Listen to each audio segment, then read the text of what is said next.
Bueno, te decíamos que íbamos a estar hablando de los temas internacionales, donde hay preocupación no solamente por el coronavirus, sino que en Brasil, por ejemplo, se ha generado toda una situación de tensa calma. Yo diría que más que tensa, bueno, hay un sistema de críticas cruzadas con el tema de los militares y Lula, Bolsonaro y Lula, y el impacto económico que esto tiene en la región. Lula vuelve al ruedo político, tiene 75 años, dijo que fue la mayor víctima de la historia de la justicia de Brasil, porque bueno, estos días se conoció que se le han anulado sus condenas por corrupción, pero vamos a tratar de entender cómo impacta esto en Brasil, en todos y cada uno de los sectores, con Juan Pablo Julier, nuestro analista internacional. Hola Juan Pablo, ¿cómo estás? Buena mañana.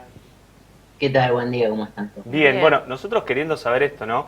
Vuelve Lula da Silva, vuelve este nombre en medio de un año complejo, después de lo que fue el 2020, este 2021 que también trae lo suyo, vuelve al ruedo político. Sí, es evidente que hay movimientos políticos en lo que es Brasil en el escenario nacional. Todos los fallos del Supremo de Brasil, de la Corte Suprema de Brasil, hay que leerlos con alguna cuestión política de por medio, no solamente con lo jurídico, más allá de que este fallo en particular es muy técnico en cuanto a la cuestión de derecho, y lo que hace en realidad no es proclamar la inocencia o la culpabilidad de Lula, sino simplemente anular los procesos que se hicieron hasta ahora contra él. ¿Por qué? Porque entiende que el juez Sergio Moro no era competente para poder llevar adelante estos juicios. Ahora bien, es una cuestión que ya se había planteado hace bastante, pero para esta decisión hay que marcar una cuestión que fue como un antes y un después en la Operación Lavallato, que es esta publicación que hace un medio periodístico hace ya un par de años de la filtración de diferentes chats y comunicaciones que había entre los fiscales del caso Lavallato y el juez Sergio Moro, en ese tiempo juez, después ministro de Justicia. Luego sale el gobierno justamente a causa de esta cuestión de las filtraciones, porque si bien él lo negó, el timing es más o menos ahí por esos momentos. Después de que se conocen estas filtraciones que obviamente atentan a la imparcialidad de cualquier proceso, se supone que tiene que haber una separación entre los fiscales y el juez, porque es lo que garantiza justamente que el proceso se realice como corresponda. Hubo un fuerte vuelco en general de toda la comunidad jurídica de Brasil en torno a su opinión de Lavallato, y en este caso un juez del Supremo que antes era partidario de esta operación cambia su postura y bueno, le saca este fallo que anula estas 4 condenas, estos 4 procesos contra Lula, por una cuestión que jurídicamente ya era bastante evidente desde el principio, que es que un juez de un estado que está pegado a la Argentina no debería tener que decidir sobre un hecho de un inmueble en el estado de San Pablo por actos que se realizaron en Brasilia. O sea, estamos hablando de algo que es evidentemente contrario al principio del juez natural, que es un principio mundialmente aceptado en un proceso jurídico. Lo que, entonces, Juan Pablo, la pregunta es, ¿esto significa que otro tribunal con competencia pueda empezar la investigación y pueda llevar adelante el proceso nuevamente o no?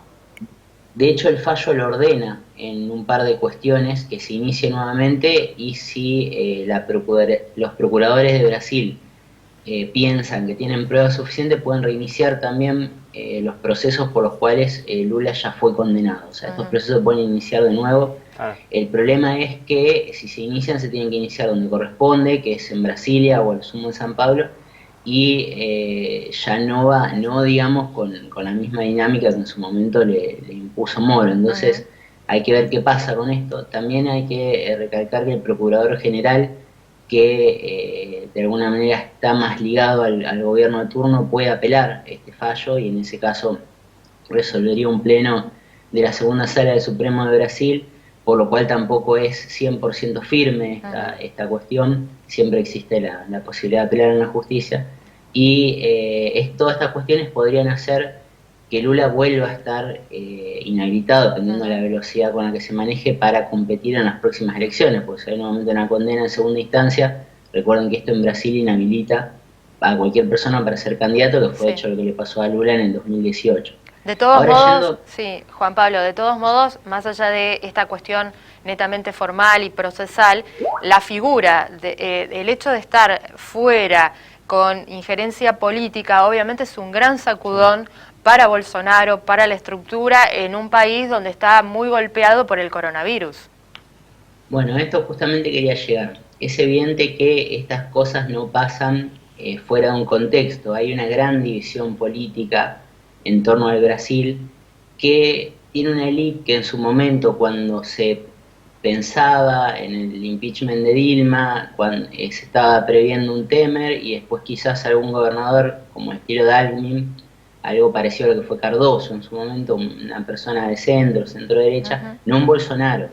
Bolsonaro fue una sorpresa para las élites, tanto económicas como políticas brasileñas en su momento, y si bien un par de años atrás se pensaba que era una persona con la que se podía trabajar, entre comillas, en el gobierno, se ha complicado toda esta situación, principalmente a causa de la pandemia, ha perdido mucho apoyo, inclusive de los militares, Ujú. que siempre han sido, digamos, su base de poder. Ujú. Al punto que cuando sorteó hace un par de semanas los impeachment, cooptando a los diputados que tienen que encargarse de esos procesos, le salió muy caro, tanto en términos económicos como políticos. Tuvo que salir a, de alguna manera, hacer lo que hacen la gran mayoría de los gobiernos de Brasil, que utiliza el famoso mensalão o lo que se conoce como el presupuesto que se destina a legisladores para que hagan obras en su distrito. Entonces, estas cuestiones eh, que son mal vistas por una gran parte de la sociedad, son mecanismos de la política tradicional a los cuales Bolsonaro en su momento no quería recurrir y tuvo que terminar recurriendo. Hoy en día pasa lo mismo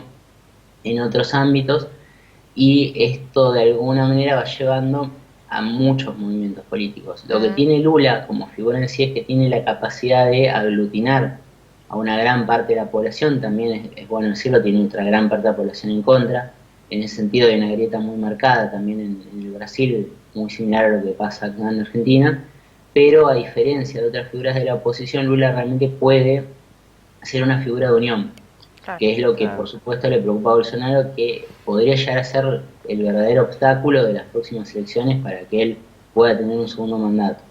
Entonces, me parece que lo que se está haciendo en Brasil, yendo ya más hacia el futuro, es buscar justamente esto, una unión, quizás un PT un poco menos radicalizado, Ujú. porque me parece que va a tener que, si quiere Lula presentarse a un cargo de presidente, va a tener que negociar con otros partidos y quizás abandonar un poco la agenda más izquierda, si se quiere, y tratar de llegar a algunos acuerdos, un gobierno un poco más asociado quizás al Ujú. poder económico tradicional de Brasil, pero sin duda desde ese lado también parece que es lo que se busca. O sea, Claro. parece que los grandes núcleos de poder de Brasil están buscando lentamente una salida de Bolsonaro y al menos en mi lectura personal de este fallo del Supremo de Brasil, parece que una de las opciones que barajan es Sí. Lula. Claro.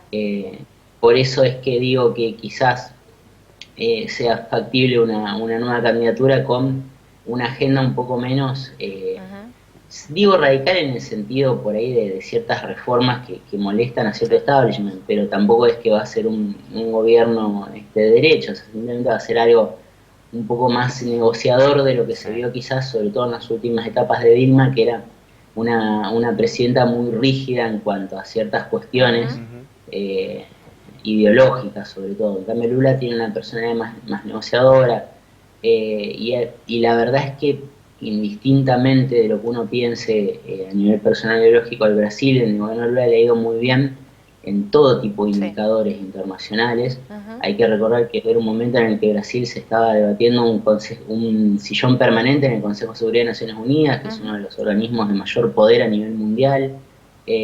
O sea, hay una cuestión pragmática bastante innegable en base a todo lo que ha logrado él como presidente y que creo que permanece en la memoria de Ujú. los brasileños y en este momento en el que además la pandemia prácticamente está devastando a nuestro vecino, son cuestiones que la gente creo que aferran con Sí. más todavía Seguro. profundidad.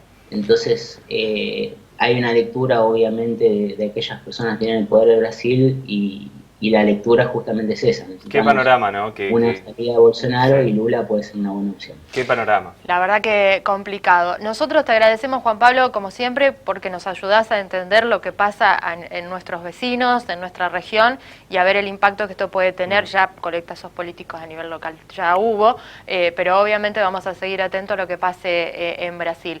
Te deseamos un buen fin de semana. Gracias, igualmente para ustedes.